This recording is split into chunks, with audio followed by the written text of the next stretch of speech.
Hi everyone, this is Matt from DrawingTutorialsOnline.com, and this is our last part of the landscape tutorial. Now it's about 11 o'clock in the morning. I've been working on this for a couple hours, and I really tried my very best to try to get some of the texture here in the foreground. How am I doing that? I'm basically, I'm physically trying to draw each little strand of grass here in the foreground. In the background, I want the strands of grass to be a little less noticeable and be a little bit more about like a shadow shape. How am I specifically doing this? Well, I'm leaving some white space, and then I draw the front plane, this little shape right over here. I don't want to zoom in just yet. I draw the front plane right over here. I leave a little bit of top plane catching light, and then I just, bring up some of these darks. What else have I done, with the grass over here? Basically, I'm doing a lot of like these weed things that are catching lights, but then I'm also coming in with just like a little kind of sideways stroke where I'm doing these like little loops. And I'm trying to create like a little texture on the grass. So everything is not just going up and down, up and down, up and down. I'm definitely going in a different motion with my pencil. So perhaps this could represent some grass that was lying flat, or it could represent some like clover. So it's not going to be so perfectly, like I said, the same.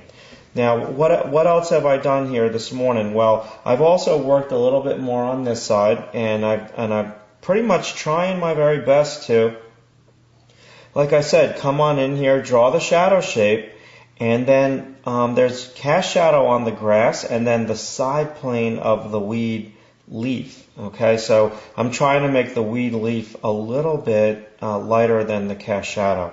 And I'm coming on in here, I'm trying to make the grass a little bit taller than what is seen in the photograph, because it'll give me a better opportunity to show diversity in the way the strands of grass grow. So it's not so, same old, straight up and down, straight up and down.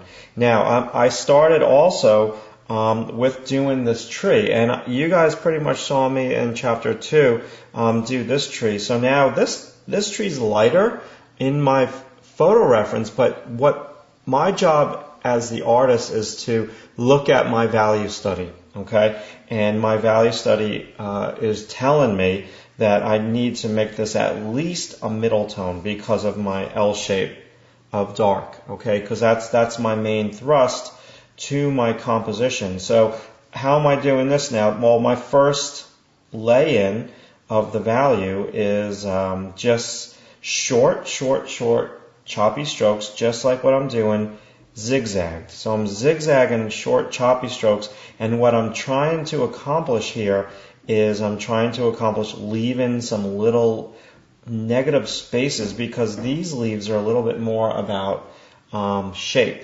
Okay, and then they do go off, and there is a lot of sunlight hitting some of the leaves, but I think I'm going to leave that aspect of it out and just deal with the, for now at least, I'll try to come back. I might even have to do some of it with an eraser. But I'm just doing this short choppy stroke first to lay it in a zigzagging way, and then what I'm going to do is even though this I worked on like a couple months ago, this is starting to look a little different. So I have to stay in sync with what I've done already. So this tree doesn't look completely different, the leaves on the tree, than the first section that I did a while ago. So sameness is very important. Now that's what I've been doing.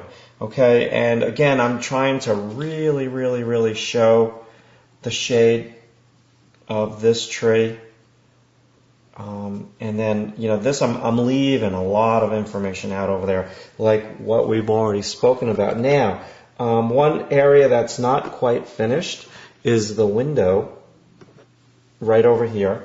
Okay, all the way to the right of the video screen. I'm just going to kind of zoom this over for you. All right, so now with this, how am I going to make this thing? Basically, what I'm doing here is if I grab my reference and I put it right here, I want to kind of try to see some of these reflections. So right now this is all extremely light. So what I did was I framed out the wood. I guess you would call them, these are panes of glass. I forgot what these are called. I know there's a specific name for them. Bars maybe, I don't know. But what I'm doing is first I outlined those. And now what I'm doing here is I am trying to draw the dark of the green leaves from the reflections of the trees in each piece of glass, all right? And so I started it, and this is actually quite black in the photo reference. And so, again, this is all about, and I actually outlined with a circle some of the little highlights. And so, again, this is all about when you're drawing trees, leaving the negative space between the holes in the leaves. I mean, that is tedious, but I think it's extremely important that you do that and you're conscious of it. And as soon as I start to leave that, you can see it's already starting to look reflective. So now I do that, but this wooden bar in between the glass panes is too light. So my job as an artist is to knock it down, make it a little bit darker, put this into the same shadow that the whole side of the building is in, and even this highlight over here is very light, so I'm probably going to make it darker. So this is just me paying attention to the shapes of each individual leaf. Excuse me. And then there is some gradation, and it's pretty light over here. So this could be the top of the sky. It's going up to a middle tone blue.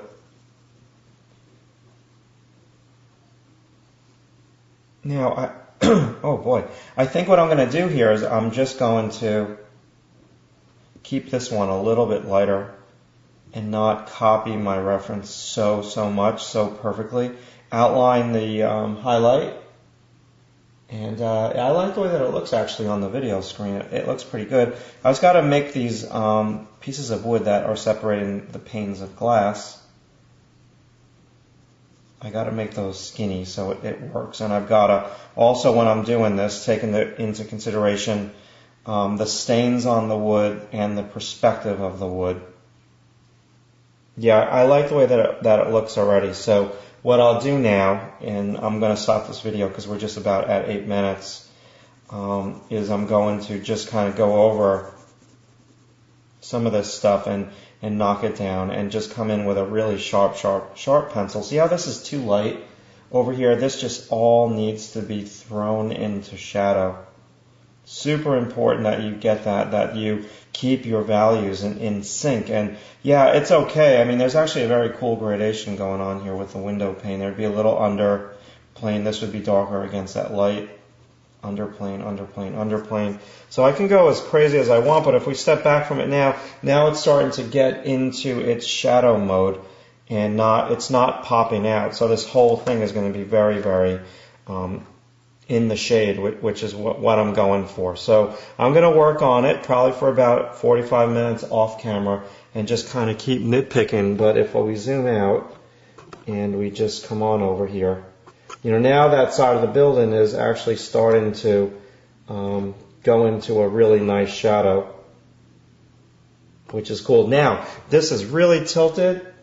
It's level in real life. It's just that I have my tripod is tilted, so it's skewing everything. All right, we'll come back.